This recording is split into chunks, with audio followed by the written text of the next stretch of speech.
Everybody. Welcome to another session here of Black Tech Fest.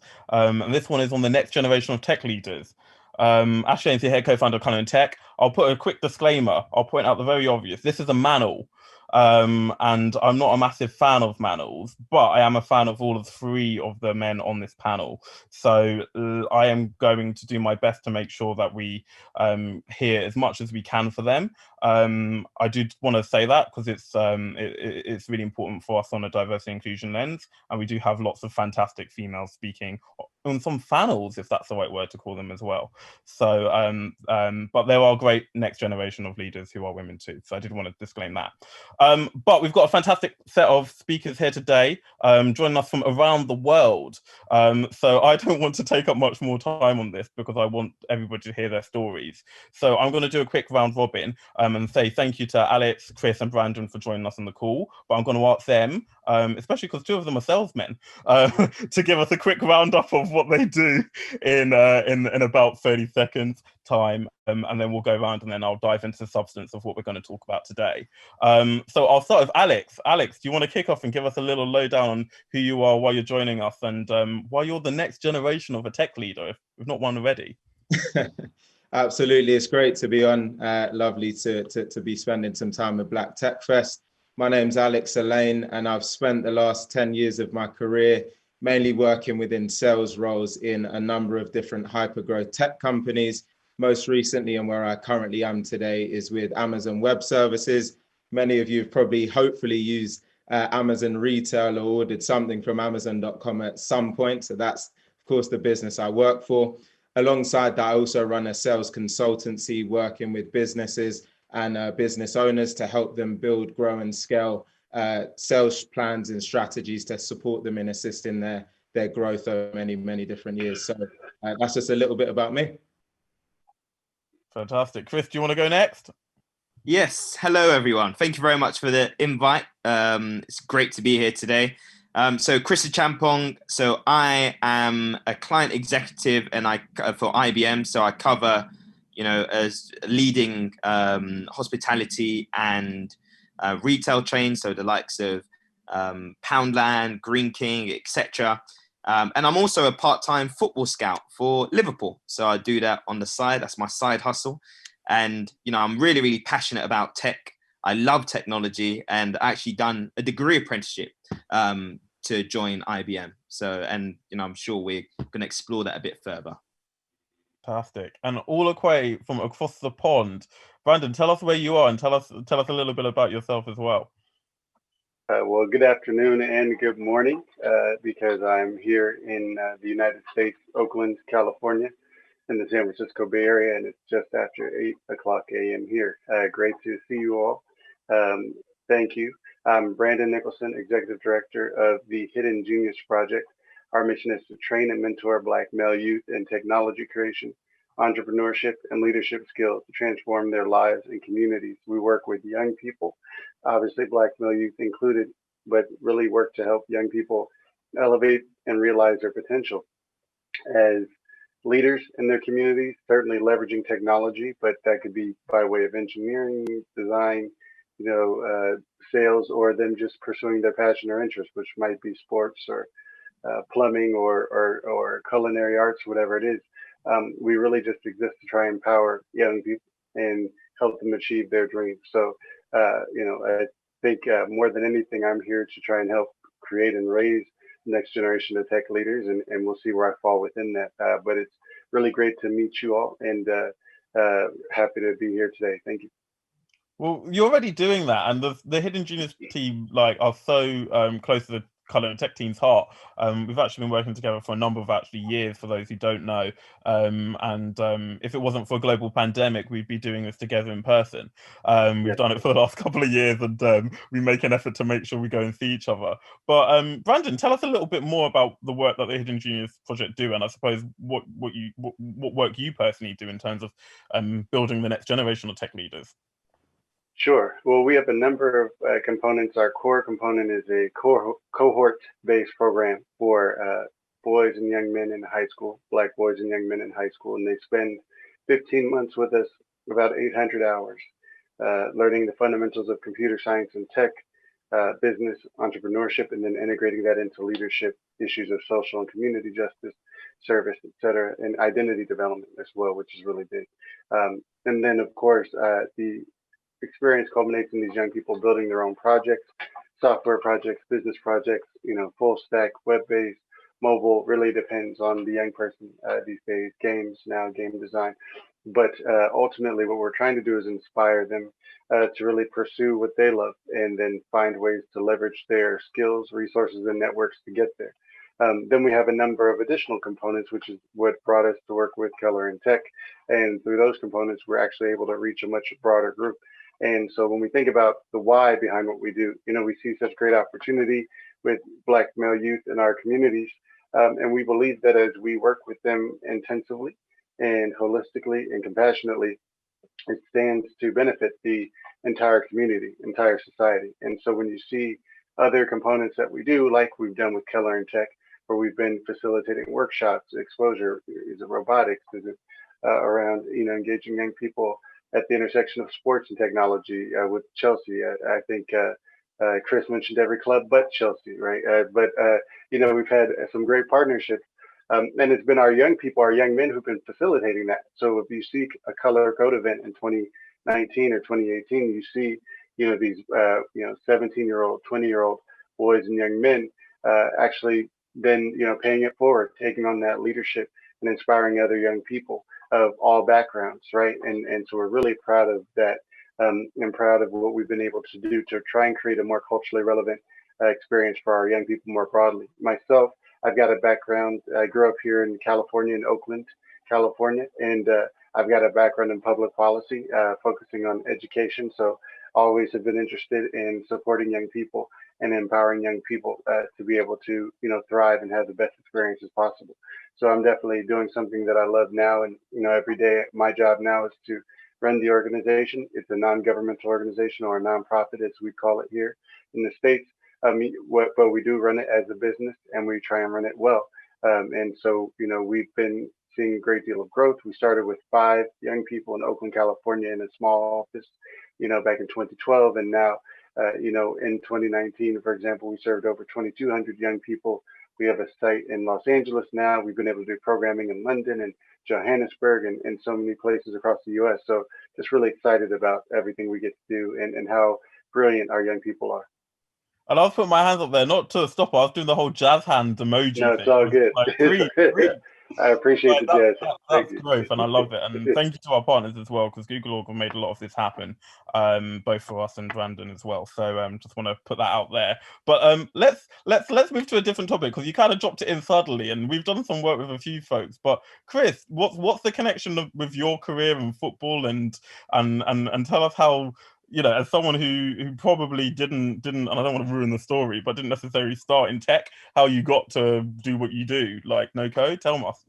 Absolutely. So yeah, for me, I come from background council estate in East London, and for me it was like football was like the way of getting out the hood, and so I've always been a big lover of football, and my dream actually came true when I was signed for Arsenal Football Club.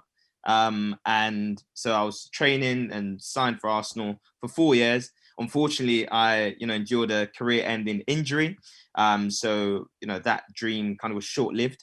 And then I had to look at, other ways of kind of making things happen. And, luckily my brothers are, quite, well, I was quite studious, and I kept up with my academics as well. So I would also encourage any young footballers or anyone with a sporting background or whatever, to continue with your academics as well, and ensure that you have that. But let me not digress. I think for me it was really, really important to try and make things happen. I didn't have any experience of the city. I didn't really know what kind of tech involved. And so my first actual experience of kind of the world of work was actually at EY, so professional services firm. And so I actually started at EY. I was trained to become a chartered accountant, so on their school leavers program. Prior to that, I had offers to go to university, and the Rush Group University offers, but I actually opted to do the school leaver program. And then I actually wanted to go into technology. So I looked at IBM, and interestingly, I was, I didn't really know much about IBM and, what they did in terms of tech, etc. But when I spoke to, my family, and I'm from Ghana, I've got, Ghanaian origin, but I was born in the UK, but my Ghanaian family and stuff like that, they were like, oh, IBM, oh my gosh, I still have the IBM computer. And, it was just that kind of amazing story and the legacy behind it. And, IBM offered, for me, it was a degree apprenticeship. So that was, that enabled me to kind of work as well as learn. So Monday to Thursday, I was at work in my actual role. And then on Friday, I was at university. So that was all paid for. And for me, that's a fantastic proposition. And when you look at the amount of people kind of in various, student debt and all that sort of stuff, I think, it's really, really important to kind of just look at other ways, some of these firms that offer some fantastic programs and some fantastic, degree apprenticeships or, access into employment, because, as we know, it's increasingly getting competitive. And so, look at some of these schemes that offer these things. So that was kind of my route into tech. So it wasn't very, traditional. My family don't have a tech background. I didn't, have kind of previous work experience or anything like that. I just, I looked at kind of where the market was going as well. And, tech seemed, kind of like the future, bro. It's absolutely the future. And there was, I don't know, like initially I think back at school, everyone's like, oh, you're a bit of a nerd, but now I kind of love it.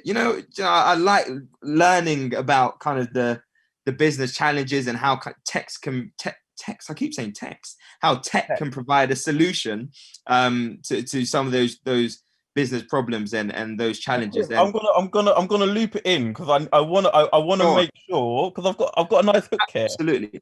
But I just want to finish off by saying tech is sexy. Well, now you've ruined my hook, but that's a nice mic drop moment. We're gonna leave it there, isn't it? Talking about, how do I make that connection now? Like, I was going to do the whole solution selling. Alex, you selling solutions. And Brandon left me a hook as well before, being like, he was talking about some game stuff. So I'm just going to go with the angle because I found something out about Alex, which I didn't know before. Alex sells sexy solutions. How about that? Oh, well, there we go. Is cloud computing sexy, Alex? Tell us about your story and you. Yeah, absolutely. I don't think I've got a great hook from what's just been said, but I can tell you a little bit about my story and journey into tech.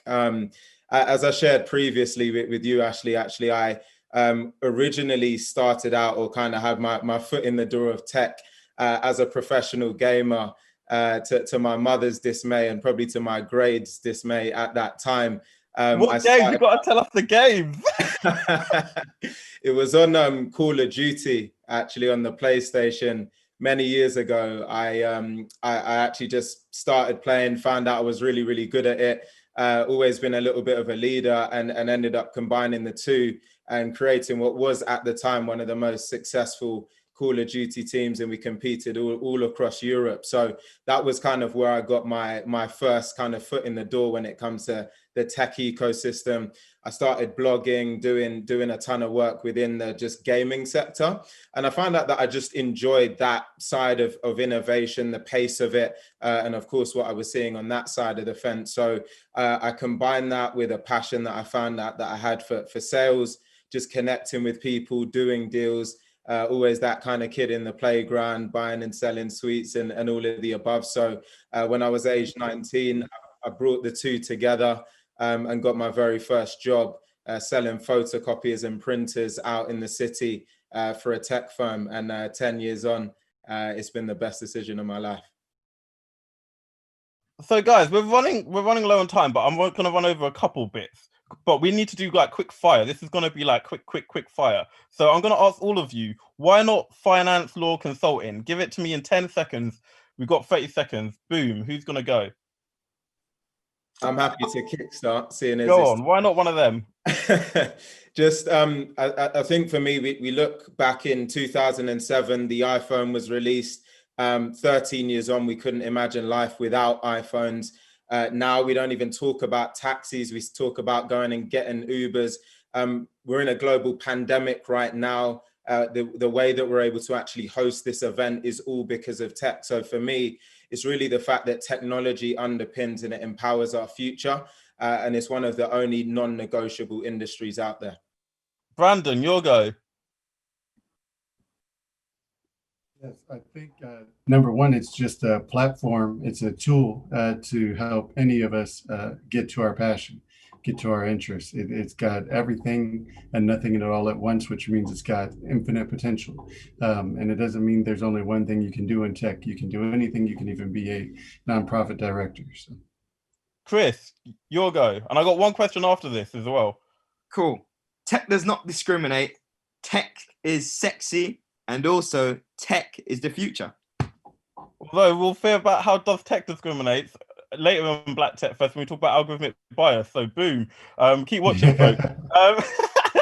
So the final thing which I want to say is, how do folks stay in touch with what's going on? Because I said the next generation of future leaders. I want you to basically tell us what is happening for the future and how do people keep in touch with the journey? Because like I know all of you and I'm keeping in touch on this, but hopefully everybody on Swap Card, and they're loving it, are intrigued to find out what's going on next. So maybe I'll start with Brandon, because yeah, it's not just you, it's the whole Genius crew. There's the whole team. I want to know. Sure. Well, I think, one of the things you can do to keep in the know is follow us on social media, of course, at Hidden Genius Pro on Instagram and Twitter, and we're on Facebook as well, Hidden Genius Pro. But even for me, I think it's paying more and more attention these days to the young people we serve, including our alumni. So young people who are, later on in their high school years or even getting into work or university, and just seeing what's important to them and where the trends are. That's where the business and the money is going to be, right, in terms of where their interests are, and they're informing trends, as are so many of our young people, our Black youth and youth of color. So really watching young people to see what's going on in the world.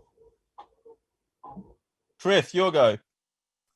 Yeah, so I mean, just the trends, etc. So you can just completely understand where tech is just orchestrating the future of what we're doing.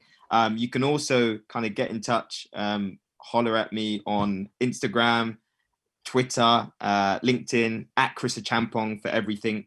My surname is a bit of a mouthful, but hopefully you can figure it out. But yeah, as I said, just keep up to date with it because tech moves so fast. And Alex, you've got a whole school going on, though. Tell us what's happening there.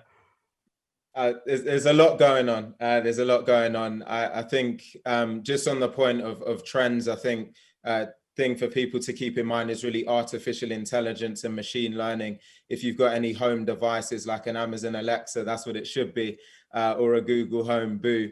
These types of devices and that type of intelligence is certainly what I think is empowering, what we're going to see over the next few years. In terms of staying in touch and in keeping abreast, I have a weekly blog called Sales Life with Alex. You can find that just by searching my name on LinkedIn. I'm also on all of the other social platforms at Sales Life Alex. So feel free to drop me a note. Woo! And with that, I want everyone to go and do that because I'm constantly inspired every time I like a post, every time I see the stuff that's going on, and not just on Alex's platforms as well. Brandon probably sees all the likes that come through on the Colour Tech account too. So no, there we go. So look, team, I know we're running fine on time. So I did just want to say a massive thank you to put in this now. This hasn't come without effort, time, and I really do appreciate it. What I wanted to do is make sure we had a platform just to share what some of the work is going on. I'm thankful I've got a wonderful team who are shouting about you on social media. So I had to go on mute because it's all popping off there too. So thank you so much. And I just wanted to say a quick thank you to yourself for your vision, execution, putting this all together. Amazing. Thank you very much. Thank you. And yeah, we'll keep playing it forward, as Brandon said, for the next generation. Watch out, we'll be doing more stuff with the Hidden Genius Project team as well. So check our own channels too. And with that, I'll say a big thank you. And sorry, Barry in the comms team, who's going to kill me for overrunning a bit. But there we go. It's all love. Take